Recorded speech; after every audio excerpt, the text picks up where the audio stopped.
Hi everyone, this is the Final Bosman. Thanks for coming over. On today's episode, we're going to talk about cheat codes, killing relationships, and why my desk is still little. Let's get started. Welcome to the show. I am Kyle Bosman, of course. Before we get started, I have to acknowledge this is Brick over here.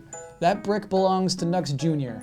You see, last episode I introduced a list of rules that I had to follow in this show, and I broke one of them. I said one of the words that I can't say, and Nux Jr. called me out on it in the comment section, and so I guess you get a brick for that. Anyway, this is episode 3 of the Final Bosman, and before I get locked into doing a list every episode, I thought it'd be neat to switch up the format. So what we're trying today is 2 stories and 1 stupid point. Story 1, fun in unexpected places. So this first story takes place, I think, in 1998 or 99. Anyway, I'm a young Kyle Bosman, and it's a school night, and my dad comes home. He comes home pretty late, and he's got some PlayStation games in his hand. A guy from work was selling some PlayStation games. You want any of these? And in his hand, he's got Moto Racer, and he's got NASCAR 98. And if I'm at a video game store, there's no way I'm going to pick these 2 games up. You know, these are games that generally don't interest me. But something about some weird guy pawning off his PlayStation games at work and my dad thinking of me was a really nice feeling. So of course I said, yeah, thanks Dad, thanks for these games. And they're not great. They're pretty boring games. So a really interesting thing about video games of this time is when you're bored with it, it's not a matter of going to the DLC marketplace and finding DLC and new levels to add onto it. I would go to cheatcodecentral.com and see if there are any interesting cheat codes for these games. And NASCAR 98 and Moto Racer have some extremely interesting cheat codes. Moto Racer I'll start with. So looking through the list, there's pretty normal looking cheat codes. But then there's one called Future Bikes. So I entered in the code at the main menu, and there was some sort of indication that it happened. But then when I went to select my motorcycle, nothing had changed. But then when the race started, my motorcycle was not a motorcycle at all, but it was a Star Wars speeder bike. And everyone else had one. Suddenly, this is a game about racing speeder bikes. And these are pretty legitimate speeder bikes. They're like 2 steps away from what could be considered an official speeder bike, and they're too fast. And it becomes like Wipeout, but harder. It's super fun. The hook of Moto Racer is that you have both motorcycles and dirt bikes in the same game, which I guess was appealing at the time. So when you select a dirt bike track, your dirt bike isn't a dirt bike, but it becomes a hoverboard. You are guys who are racing on hoverboards. This is the best hoverboard racing game I've played to this date. So suck it, Sonic game with hoverboards. And then NASCAR 98. If you look at its cheat codes, a lot of, not great things. There's like unlock the EA car, all right. But then there's one called paintball mode. You start the race, you press start, and at this menu, you press all of the shoulder buttons and you hear a little indicator. And then when you're back in the race, suddenly your car has the ability to shoot out paintballs. And these paintballs have the power to make all of the competing cars careen out of control. This is the most fun I've ever had with anything NASCAR.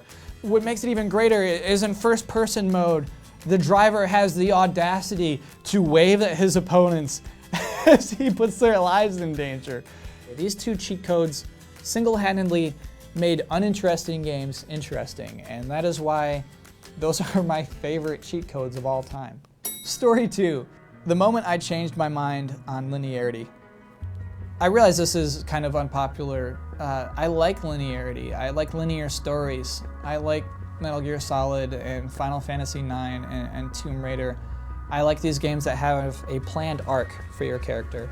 I like those things so much that I used to be a snob, actually, about non-linear stories. I used to think that if you're playing a game where you have choices, your story is going to be bad inherently. As a player, the choices we make aren't what is going to benefit the story the most. The choices we make are probably going to be what's going to make our character the most badass.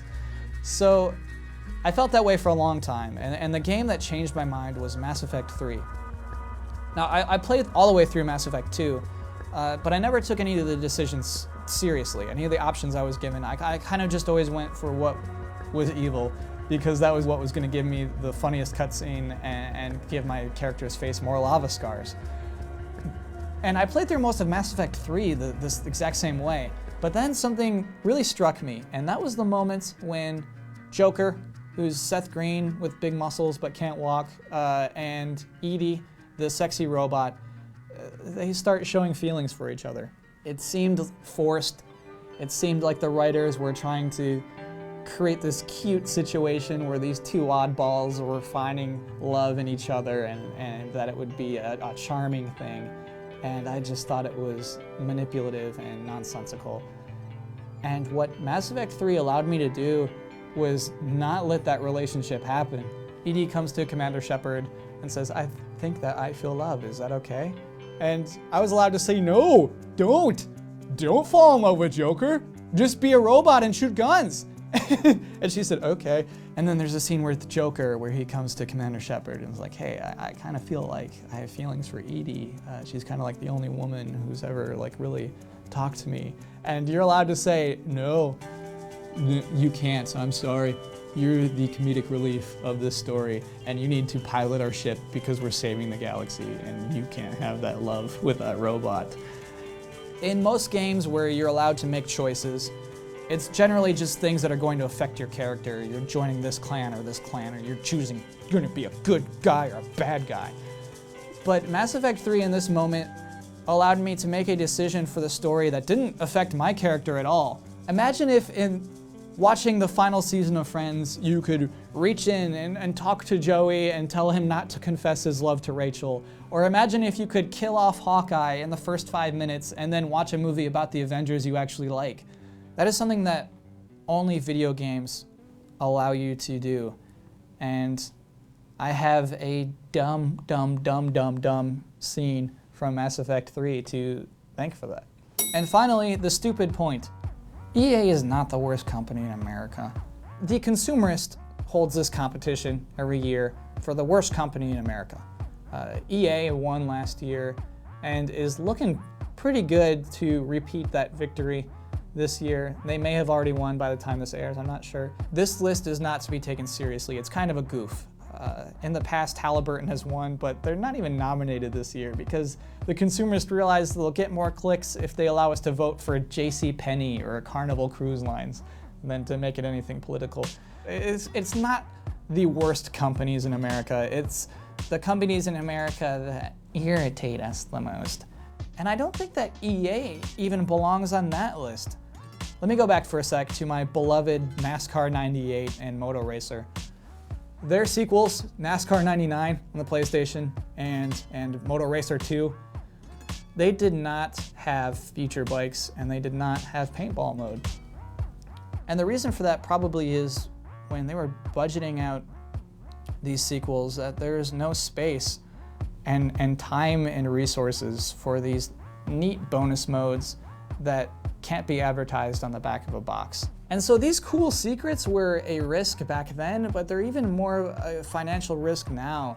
Big budget games are so high risk, they're scary. Yeah, EA is this money-grubbing worst company, but they're also the publisher of this frivolous game of Mass Effect. There are so many hundreds of cutscenes that I will never see, and all of those had to be written and recorded and tested and paid for by BioWare and EA, and they don't care that I'll never see them. That's kind of the point of their game, is to empower the player with all of these choices. And I realize a lot of us hate Mass Effect, the whole series, because of the way that Mass Effect 3 ended. And so I think that's the real reason why EA is on this list. It's just this company we're disappointed in. We wanted to love Mass Effect 3. We wanted to love SimCity.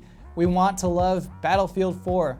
Look at that game, it's freaking gorgeous. Our anger comes from this place of disappointment, of wanting to like what they do. They keep making big mistakes, but I don't think that makes them one of the worst companies in America. They are a company that publishes video games that we play for fun. And that's my stupid point. So that is actually the episode. I should note, just in the spirit of honesty, that both Moto Racer and NASCAR 98 are also published by EA. I didn't know that when I was writing it, but it turns out that's the case. So this turned out to be an EA-heavy episode. I should also acknowledge what's going on with my desk. So the big desk did come. It came early one morning, and Mike Damiani saw it, and he thought it was his. I guess he needed more space for his Zelda figurines or whatever, but that's his now. Also, please follow me on Twitter. 2 weeks ago, I thought that Twitter would not be very fun, but it's turned out to be kind of fun. You are fun Twitter people. You have interesting comments and questions and compliments.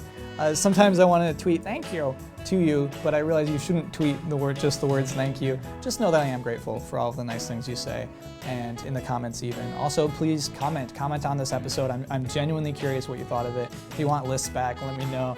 And also, really quick before I go, I want to do a big thank you to 2 video game stores that had NASCAR 98 and Moto Racer. I traded them in a long time ago, and they are kind of hard to find today. So big thanks to A&J Games, and a big thanks to Gameplay of Culver City area. You helped me out big time. If you're lucky enough to have an independent game store around you, help support them, because old games are good games. I will see you in 2 weeks. Thanks for watching.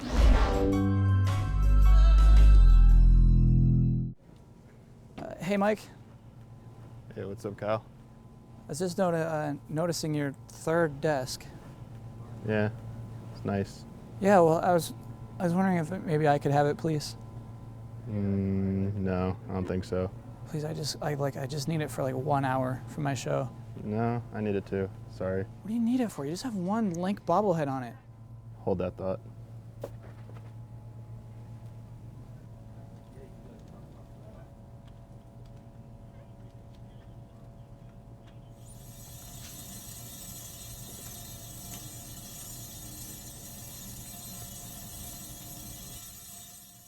See all of our shows and game reviews now on the brand new GT app on Xbox Live, and the GT Originals iOS app too.